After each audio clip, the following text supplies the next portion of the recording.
नमस्कार, आप सभी का स्वागत है लीडिंग भारत टीवी में और मैं हूं आपके साथ कशिश पांडे।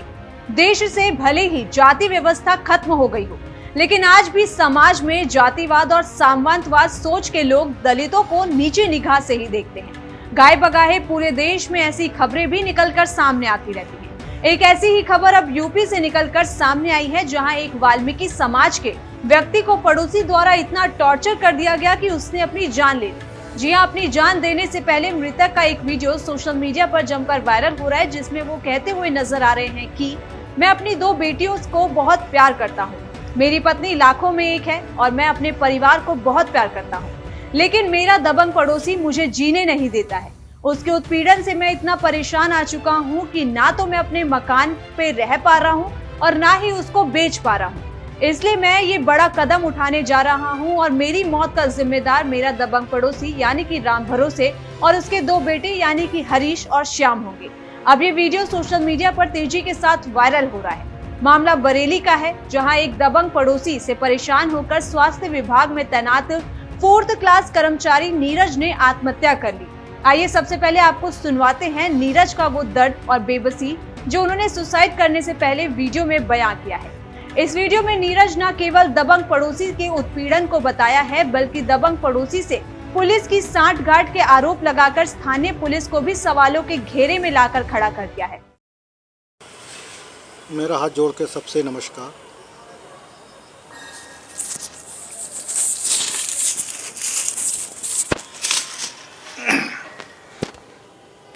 मैं बहुत होश हवास में आज एक बयान देता हूँ।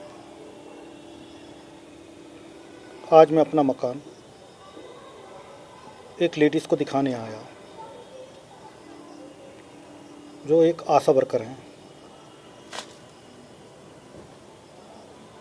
किराए के लिए।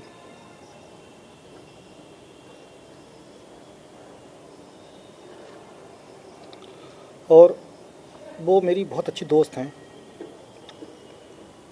उनसे कि मेरे नाजायज़ संबंध नहीं हैं, सिर्फ वो मेरी एक दोस्त हैं स्टाफ के नाते। मेरा मकान डेलापुर कैलाशपुरम में है। जो मकान मैंने आधार फाइनेंस के द्वारा लोन लेके लिया। जब से मैंने मकान लिया, इस मकान को मुझे बरतने नहीं दिया गया। मेरा पड़ोसी जो राम भरोसे हैं, जो जस्ट मेरे बराबर में उनका मकान है,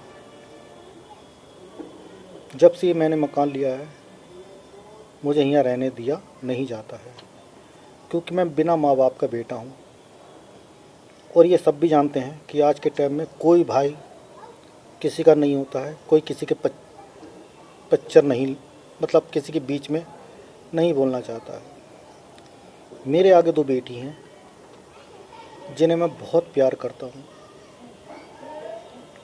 और मेरी बीवी लाखों में एक है जिससे मैं दिल से मोहब्बत करता हूँ। आज मैं अपना मकान, उनका कोई जानने वाला होगा, वो मेरे हॉस्पिटल में आई थी, मैं दिखाने आया।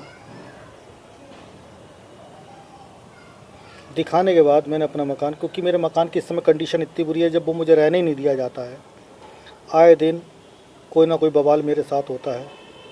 और उसकी वजह ये है कि मेरे पास पैसा नहीं है। पुलिस भी मेरी नहीं सुनती है। अब से करीब 3 साल पहले मैं थाने गया जब मेरे साथ बवाल हुआ, लेकिन पुलिस ने खाली वर्बली मेरी बात सुनी, कोई लिखत मेरे साथ नहीं। लिखत में मैं कुछ एप्लीकेशन लेके गया तो ऐसे डाल दी गड्ढे में जैसे कुछ हुआ ही नहीं है। क्योंकि मेरा पड़ोसी राम भरोसे एक पैसे वाला और दबंग आदमी है। जब कोई बात आता है तो थाना इज्जत नगर में उसकी थोड़ी दबंगी है, और वो पैसा देके थाने के द्वारा मुझे दबा दिया था। मैं सीधा सज्जन आदमी, क्योंकि मेरे पास अब इतनी दौलत नहीं, जब से जो मैंने मकान ख़रीदा है, या तो मैं अपने बच्चों को पालूँ या कोर्ट कचहरी करूँ। आज जब मैं उस लेडीज़ को मकान दिखाने के लिए आया था, यहाँ से मकान दिखाने के बाद जब मैं थोड़ी दूर पहुँचा तो राम भरोसे के दोनों लड़के, एक का नाम शायद श्याम है और एक और था, मुझे रास्ते में कहीं रोक लिया उन्होंने। और रोकने के बाद मुझसे बोले, जो किसको लेके आया, अब क्या कर रहा तू, मकान का बेचेगा? मुझे बोले, साले जान से मार देंगे अगर तूने मकान के बारे में सोचा भी बेचने की। फिर मुझसे कहा उन्होंने, जो भी लेना देना है हम दे देंगे तुझे, अगर तूने मकान बेचने के बारे में सोचा भी तो सोच ले हम तेरा क्या करेंगे, और तू किसी चीज़ में हमसे नहीं जीतेगा, पैसे में, ताकत में और शोर्स में। अब बताइए मैं क्या करूं? मैं इतना टेंशन में हूं कि मैं आपसे कुछ कह नहीं सकता हूं। मेरी बरेली प्रशासन से, डीएम साहब से, कमिश्नर साहब से और बरेली के एसएसपी साहब से मेरी हाथ जोड़ी है, मेरी आपसे निवेदन है, क्योंकि मुझे इसने इतना टॉर्चर कर रखा है कि ना तो जो मुझे यहाँ रहने देता है और ना मुझे ये मकान बेचने देता है। आज मैं जो इतना बड़ा कदम उठा रहा हूँ, इसकी मौत का कारण सिर्फ राम भरोसे और जो आज उसके दोनों बेटों ने मेरा घेराव करा था, जिसका मैं नाम जानता हूँ, एक का नाम जानता हूँ श्याम और दूसरे को नहीं जानता हूँ। उसका नाम बाई फेस जानता हूँ लेकिन नाम से नहीं जानता हूँ। वो आज मुझे उन्होंने घेर लिया और अब भी मुझे उन्होंने ये धमकी दी कि अगर ये मकान के बारे में तुमने सोचा, जो भी लेना देना है हमसे बैठ के बात कर।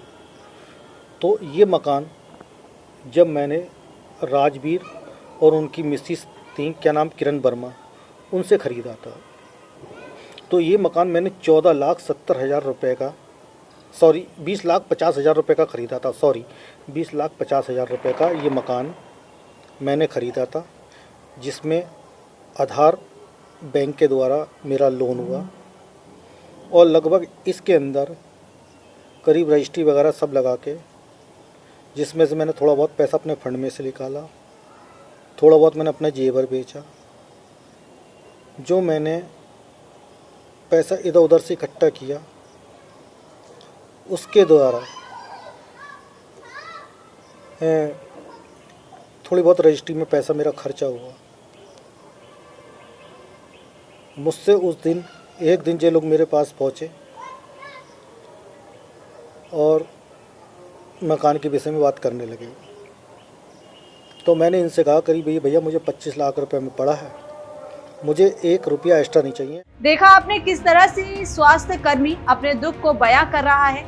नीरज नाम का ये व्यक्ति व्यवस्थाओं और सिस्टम से इस कदर बीमार हुआ कि उसने अपनी जीवन लीला खुद ही समाप्त कर दी और पीछे छोड़ दिए कई अनगिनत सवाल। आपको मामला समझाते हैं। दरअसल नीरज ने अपनी जमा पूंजी और पत्नी के जेवरात बेचकर बरेली के पूर्व कैलाशपुरम डेली पार में सपनों का घर खरीदा था, लेकिन नीरज को इस बात का तफसूर भी नहीं था कि उसके पड़ोस में रहने वाला राम भरोसे उसको चैन से जीने नहीं देगा। नतीजा ये हुआ कि नीरज अपने ही मकान में ना रह सका और मकान को बेचने की कोशिश की तो दबंग राम भरोसे और उसके 2 बेटों हरीश और श्याम ने उसको जान से मारने की धमकी दी। दरअसल राम भरोसे नीरज के मकान पर कब्जा करना चाहता था। पुलिस ने शिकायत की लेकिन कोई सुनवाई नहीं हुई। लिहाजा हताशा और परेशान नीरज ने अपने उसी सपने के घर में आत्महत्या कर ली, जिसको उसने बड़े अरमानों से खरीदा था। इस पूरे मुद्दे पर आपकी क्या राय है? कमेंट सेक्शन में हमें जरूर बताएं। इसी तरह की देश और दुनिया की तमाम बड़ी खबरों के लिए देखते रहिए लीडिंग भारत टीवी।